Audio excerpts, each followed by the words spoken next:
நம்முடைய செய்திகளை தொடர்ந்து கேட்கிறவர்கள் சத்தியத்தை சரியாக அறிந்து கொள்ளுகிறதுனாலே அநேகர் விடுதலை பெற்று கொண்டு வருகிறீர்கள். அது கர்த்தராலே ஆயிற்று.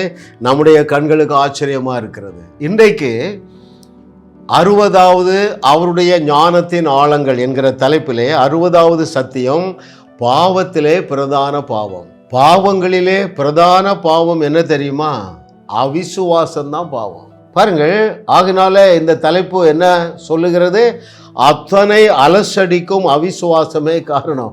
உங்களை பிசாசு ஃபுட்பால் ஹாக்கி விளையாடுறான் இல்லையா, வியாதி உங்களை ஓட ஓட விரட்டுகிறது அல்லவா? வேற என்ன? குழப்பம், பிரிவினைகள், ஏழ்மை, தரித்திரம் எல்லாம் உங்களை ஓட ஓட விரட்டுது. ஏன்? அந்த பிரதான பாவத்தை நீங்கள் செய்து கொண்டிருக்கிறீர்கள். அது அமைதியாக நீங்கள் செய்கிறீர்கள், வெளியே தெரியவில்லை. வெளிப்புறமான பல பாவங்களிலிருந்து நீங்கள் விடுதலை பெற்று இருக்கலாம். இது உள்ளே நடக்கிற பிரச்சனை. அவிசுவாசமா விசுவாசமா? விசுவாசத்தினால் வராத யாவும் பாவம் என்று சொல்லலைங்க. விசுவாசத்தினால் வராத யாவுமே பாவம். வாசிக்கட்டுமா உங்களுக்கு? ரோமர் 14வது அதிகாரம் 23வது வசனத்தின் பின்பகுதி. ரோமர் 14:23 பின்பகுதி, விசுவாசத்தினால் வராத யாவும் பாவம் என்று சொல்லல, பாவமே. ஹல்லேலூயா. ஐயா, விசுவாசிப்பதை போல லகுவான காரியம் ஒன்றுமில்லை. அதையும் நாம் சேர்த்து பார்ப்போம், டைம் இருந்தால். பாருங்க, நாம் அளவுக்கு அதிகமாக நம்ம பிள்ளைகள் மீது ஒரு அக்கறை செலுத்துவோம் என்று வைங்களேன். ரொம்ப அக்கறைப்படுறோம். எதிர்காலத்தை குறித்து நீங்கள் ரொம்ப அக்கறைப்படுகிறீர்கள் என்றால் உங்களிடத்தில் விசுவாசம் இல்லை. அது பாவம், அது பாவம். வேத வசனத்தை உங்களால் நம்ப முடியவில்லை என்றால் அது பாவம். நீங்கள் தேவர்களாக இருக்கிறீர்கள் என்பதை உங்களாலே விசுவாசிக்க முடியவில்லை என்றால் அது பாவம். ஹல்லேலூயா. இன்னைக்கு ஒரே ஒரு கருத்தை நாம் தியானிக்கலாம் என்று நினைக்கிறேன். அது ஏசாயா 54வது அதிகாரம் 13வது வசனம். அது என்ன சொல்லுகிறது பாருங்கள். ஏசாயா 54:13, உன் பிள்ளைகள் எல்லாரும் கர்த்தரால் போதிக்கப்பட்டு இருப்பார்கள், உன் பிள்ளைகளுடைய சமாதானம் பெரிதா இருக்கும் என்று எழுதி தந்துட்டார். இந்த வெளிச்சம் இல்லாதவர்கள் தங்கள் பிள்ளைகள் மீது தேவனை விட அதிக அக்கறை கொள்ளுகிறார்கள். சரிங்களா? நான் திரும்ப சொல்றேன், இந்த வார்த்தையை நீங்கள் விசுவாசிப்பீர்கள் என்றால் உங்க பிள்ளைக்காக நீங்கள் அதிகமாக பாரப்பட மாட்டீர்கள். அந்த பாரத்தை கர்த்தர் மேல் தூக்கி வைப்பீர்கள். கர்த்தர் உங்கள் பிள்ளைகளுக்கு போதிப்பார். இது என்ன சொல்லுது? உங்கள் பிள்ளைகள் எல்லாரும். ரிசல்ட் என்ன? அவருடைய சமாதானம் பெரிதாயிருக்கும். அப்படி என்றால் என்ன பொருள்? அவர்கள் நல்ல ஒரு வாழ்க்கையை வாழுவார்கள், கனமான ஒரு வாழ்க்கையை வாழுவார்கள். ரைட்? உங்கள் நம்பிக்கை வீண் போகாத அருமையானவர்களே. இன்னைக்கு அநேக குடும்பங்கள்லேருந்து எனக்கு ஃபோன் வருது. ஐயா, என் பையன் காலேஜ் படிச்சுட்டான் ஐயா, என் சொல்லு ஒன்றுமே கேட்கறது இல்லை, வேலைக்கு போக மாட்டான், ஒரே அழுக, ஒரே துக்கம். எதை நம்புகிறார்கள்? என் பையன் இனிமேல் வேலைக்கே போக மாட்டான், என் பிள்ளை உருப்பட மாட்டான். ஐயா, நீங்கள் எதை நம்புகிறீர்களோ அதையே அறுப்பீர்கள். உங்கள் நம்பிக்கை வீண் போகாது. எதை நம்புறீங்க? இவன் எங்க உருப்பட போறான்? முடிஞ்சு போச்சு. எதை நம்புகிறீர்கள்? இவன் நன்றாக வருவான் என்று நம்பினால் அது நடக்கும். அந்த நம்பிக்கை வீண் போகாது. என் பையன் சரியா வரமாட்டான், இவன் எதிர்கால நன்மையாக இருக்கிறது என்கிற பொய்யை நம்பினாலும் அந்த நம்பிக்கையும் வீண் போகாது. அது அப்படியே நடக்கும். இருதயமாகிய நிலம் கெட்டு போச்சுங்க. இருதயத்துல வலிமை இல்லை, ஒரு தில் இல்லை, ஒரு தைரியம் இல்லை, வார்த்தையை சீரியஸா எடுக்கிறதே இல்லை. எனக்கு ஒரு அம்மா ஃபோன் பண்றான். ஐயா, திருநெல்வேலியிலேருந்து ஃபோன் பண்றான். ஐயா, என் பேத்தி அமெரிக்காவில் படிக்கிறாயா, என் மகளுக்கு கீழ்ப்படுகிறதே இல்லை, ஒரே அழுக. ஏம்மா, நீயே கிளவி ஆயிட்டா, உன் பாரத்தையே உன்னால் சுமக்க முடியல, உன் மகா சுமக்க வேண்டிய பாரத்தை நீ ஏன் சுமக்கிறா? இந்த வார்த்தையை அவளுக்கு அனுப்பு. உன் பிள்ளைகள் எல்லாரும் கர்த்தரால் போதிக்கப்பட்டிருப்பார்கள், அவர்கள் சமாதானமாக சக்சஸ்ஃபுல்லாக வாழுவார்கள் என்று எழுதியிருக்கு மகளே, அதை உனக்கு சொந்தமாக்கிக்கொள் என்று ஆலோசனை சொல்லுங்க அருமையானவர்களே. அதை விசுவாசிக்கவில்லை என்றால், இந்த வார்த்தையை விசுவாசிக்கவில்லை என்றால் அதுதான் பாவங்களிலேயே பிரதான பாவம். கேட்கிறதற்கு காதுள்ளவர்கள் கேட்க கடவர்கள். Hallelujah. Oh thank you lord for your goodness. பிள்ளைகளை குறித்து பயந்து அவிசுவாசித்து வியாதியில் சிக்கி போய் இருக்கிறீங்க. தெளிவாக சொல்லிட்டார், கர்த்தர் மேலே உன் பாரத்தை வைத்து விடுப்பா. அதற்காகத்தானே இந்த வார்த்தை எழுதி தந்திருக்கிறார். கர்த்தர் மேலே பாரத்தை எப்படி வைப்பது? ரொம்ப சிம்பிளுங்க. உங்கள் பிள்ளைகளை குறித்து தேவனுடைய ஆவியானவர் என்ன சொல்லுகிறாரோ அதை ஏற்றுக்கொள்ளுவது தான் என்னது? கீழ்ப்படுகிறதுங்க. இந்த வார்த்தையை விசுவாசிங்க அருமையானவர்களே. It is possible, it's possible. உங்கள் பிள்ளை ரொம்ப தப்பு பண்ணுறான், என்ன வசனம் சொல்லுகிறது? அவன் 100 நேரம் விழுந்தாலும் எழுந்திருப்பாப்பா. நீ எதை நம்புறீங்க? இவன் எழும்ப மாட்டாரே நம்புறீங்க. உங்கள் நம்பிக்கை வீண் போகாமல் அது நடக்கிறது. என் பிள்ளை மீண்டும் வருவான் என்று நம்புங்கள், அப்பொழுதும் உங்கள் நம்பிக்கை வீண் போகாது. அவன் மீண்டும் வருவான். அருமையானவர்களே, எத்தனையோ பேர் வந்திருக்காங்க. அருமையானவர்களே, உங்களுடைய பிள்ளைகளுடைய எதிர்காலம் உங்களுடைய விசுவாசத்தில் தான் இருக்கு. நீங்கள் எதை விசுவாசிப்பீர்களோ அதை அறுவடை செய்வீர்கள். நீங்கள் எதை விசுவாசிப்பீர்களோ அதை நம்புவீர்கள். நீங்கள் நம்புகிறதை பெற்றுக்கொள்ளுவீர்கள். இஸ்ரவேல் ஜனங்கள் 99.99% எதை நம்புனாங்க? எங்களை சாகடிக்கதான் கொண்டு வந்தீங்க. அவர்கள் ராட்சதர்கள், நாங்கள் வெட்டுக்கிளின்னு நம்புனாங்க, நாசமாக போயிட்டாங்க. என்னுடைய வியூவர்ஸ் ஒருத்தர் அப்படி போகக்கூடாதுங்க. வார்த்தையில் நில்லுங்க. அவர் உங்களை வாழ வைக்க அவருக்கு 1000 வழி இருக்கு. உங்கள் பிள்ளைகளுக்கு ஒரு நல் வாழ்வு அருள உங்களுக்கு மிஞ்சி போன ஒரு 5 வழி தெரியும். அவர் அனந்த ஞானம் உள்ள தேவன், எல்ஷடாய், காட் ஆஃப் எல்ஷடாய். ஐயா, அவருக்கு ஆயிரக்கணக்கான வழி இருக்குதுங்க. ஒரு வழியை திறந்து விட்டா போதும், உங்கள் பிள்ளை சமாதானத்தை சுதந்தரிப்பான்.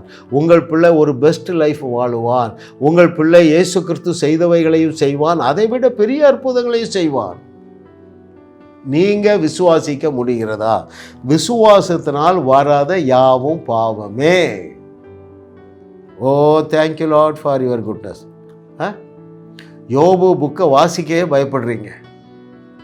ஏன் அவனுக்கு அந்த பரிதாபமான நிலைமை பார்ப்போமா? அவன் நம்பின காரியம் நடந்தது. நீங்கள் ஏதோ ஒரு காரியத்தை குறித்து பயப்படுவீர்கள் என்றால் அதை நீங்கள் நம்புகிறீர்கள். அதை நான் உங்களுக்கு வாசிக்கிறேன்.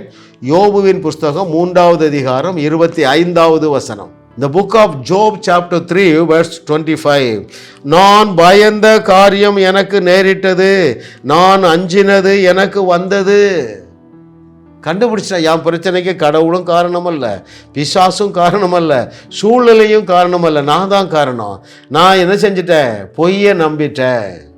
தேவன் உன்னை விட்டு விலகுவதும் இல்லை, உன்னை கைவிடுவதும் இல்லை என்று சொல்லியிருக்கிறார். உன் பிள்ளைகள் கர்த்தரால் போதிக்கப்பட்டிருக்கிறார்கள் என்று சொல்லியிருக்கிறார். ஒரு தீங்கும் உன்னை அணுகாது என்று சொல்லியிருக்கிறார். இதையெல்லாம் விட்டுட்டு தோல்வியை நம்பின, பயந்த காரியம் நடந்துட்டுங்கிறாங்க. இங்கே பயப்படாதீர்கள். பைபிளில் சில வசனங்கள், சில வார்த்தை திரும்ப திரும்ப எழுதியிருக்கு. என்னெல்லாம் தெரியுமா? பயப்படாதீர்கள், சந்தோஷமாக இருங்கள், கிருபை. இந்த வார்த்தைகள்லாம் பல முறை எழுதியிருக்கு. அதில் ஒன்று என்னன்னா, பயப்படாதீர்கள். ஏன் பயப்படக்கூடாது? நீங்கள் எந்த காரியத்திலே பயப்படுகிறீர்களோ அதிலே தோல்வியை நம்புகிறீர்கள். நீங்கள் நம்பினதை நீங்கள் அறுவடை செய்வீர்கள்.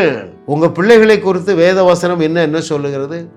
பொல்லாதவர்களாகிய நீங்களே உங்கள் பிள்ளைகளுக்கு நல்ல ஈவுகளை கொடுக்க அறிந்திருக்கும் பொழுது உங்கள் பரம பிதாவானவர் என்ன செய்வார்? நல்லதை தான் கொடுப்பாருங்க, நன்மையானதை மாத்திரம்தான் கொடுப்பார். கேள்வி என்ன தெரியுமோ? Are you able to believe the unbelievable?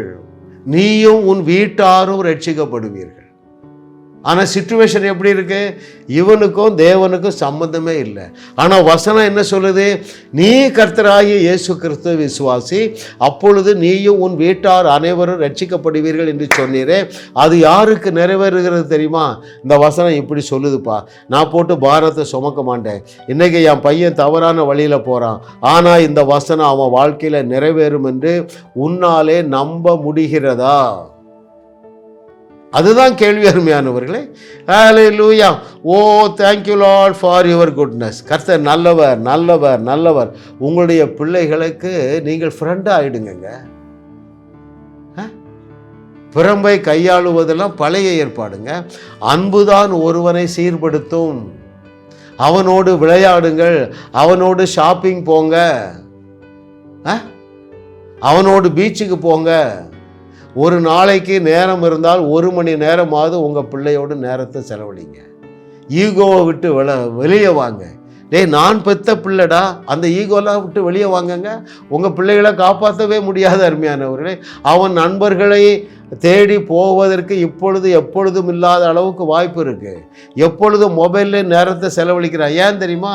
அவன் நண்பன் இவனோடு நேரத்தை செலவழிக்க ஆயத்தமாக இருக்கிறான். தேவனுடைய வார்த்தை அடிப்படையிலே உங்கள் பிள்ளைகள் மீது விசுவாசம் வைத்து அவனுக்கு அன்பு செலுத்துங்கள், அவனோடு நேரத்தை செலவழியுங்கள்.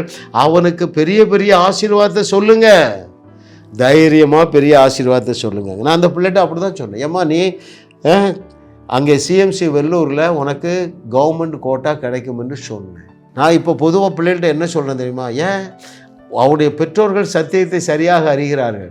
இந்த பிள்ளைகளும் சர்ச்சுக்கு வராங்க. ஏம்மா இயேசுவாகிய ஞானம் உனக்கு வேலை செய்யும், ஆகவே நீ எப்படி இருப்பா? ஐஏஎஸ் படிப்பா என்று சொல்லுகிறேன். பெரிய ஆசீர்வாதத்தை பேசுங்க, பேசுகிறபடியே ஆகும் என்று சொல்லி இருக்கிறாரு. ஏன் நீங்கள் பேசக்கூடாது? சில பிள்ளைகள் சொல்லிடும், இல்லை அங்கிள் நான் பாஸ்டர் ஆகணும். அருமையான மகளே, நீ ஐஏஎஸ் படித்து சில ஆண்டுகள் அரசாங்கத்தில் வேலை செய்வா, அதன் பிறகு உலகமெங்கும் சபை நாட்டுகிற பாஸ்டராக இருப்பான்னு நீ அடிஷனலாக பிளஸ் பண்ணுற. ஹல்லேலூயா. பாருங்கள், ஆபிரகாமை தேவன் ஆசீர்வதிக்கும் பொழுது சாதாரண ஆசீர்வாதத்தை சொல்லலைங்க. மோசையை அழைக்கும் பொழுது சாதாரண வேலை கொடுக்கல, சாதாரண ப்ரமோஷன் கொடுக்கல. ஆட்டிடையனை அழைக்கும் பொழுது சாதாரண ப்ரமோஷன் கொடுக்கல. பேதுருவை அழைக்கும் பொழுது, பேதையாகிய குழப்பவாதியாகிய பேதுருவை அழைக்கும் பொழுதும் நீ உலகத்துக்கு போவான்னு சொன்னார்ப்பா. சொன்னபடியே ஆயிட்டா இல்லையா? அருமையான தேவனுடைய ஜனங்களை, நீங்கள் அந்த பாவத்தை செய்யாதீங்க. எந்த பாவம்? அவிசுவாசமாகிய பாவம். எது அவிசுவாசம்? எழுத்திற்கு விரோதமாக நீங்கள் சிந்திக்கிறீர்கள் அல்லவா? என் பிள்ளை எங்கே உருப்பட போவதில்லை சிந்தித்தால் அந்த வார்த்தையை நீங்கள் விசுவாசிக்கவில்லை. அந்த துணிகரமான பாவத்தை செய்யாதீர்கள். அது உங்களுக்கு சாத்தியமாகும். எப்பொழுது தெரியுமா? என்னுடைய செய்திகளை கேளுங்கள். உங்கள் பிள்ளைகள் கர்த்தரால் போதிக்கப்பட வேண்டுமென்றால் நீங்கள் விசுவாசிக்க வேண்டும். நீங்கள் விசுவாசத்தில் பெருக வேண்டுமென்றால் வாழுவோம், வையகத்தையும் வாழ வைப்போம் என்கிற செய்திகளை தொடர்ந்து கேளுங்க. முதலாவது செய்தியை நீங்கள் பிரேக்ஃபாஸ்ட்டுக்கு முன்னாலே கேட்டுருங்க. அந்த நாள் முழுவதும் சமாதானமாக இருப்பீர்கள். நீங்கள் விசுவாச வீரர்களாக, வீராங்கனையாக இருப்பீர்கள். கர்த்தருடைய வார்த்தை சொல்லுகிறதை அப்படி ஏற்றுக்கொள்ளுவீர்கள். செய்திகள் மூலமாக நீங்கள் ஆசீர்வதிக்கப்பட்டிருக்கிறீர்கள். நீங்கள் இந்த ஊழியத்தோடு கைகோர்க்கும்படியாக உங்களை அழைக்கிறோம். நீங்கள் காணிக்கை விதைக்கக்கூடிய நல்ல நிலமாக ஜாஸ் மினிஸ்ட்ரீஸ் இருக்கிறது. விசுவாசத்தோடு உற்சாகமாக பெருக விதையுங்கள். தேவன் உங்களை 1000 மடங்கு பெருக செய்வார்.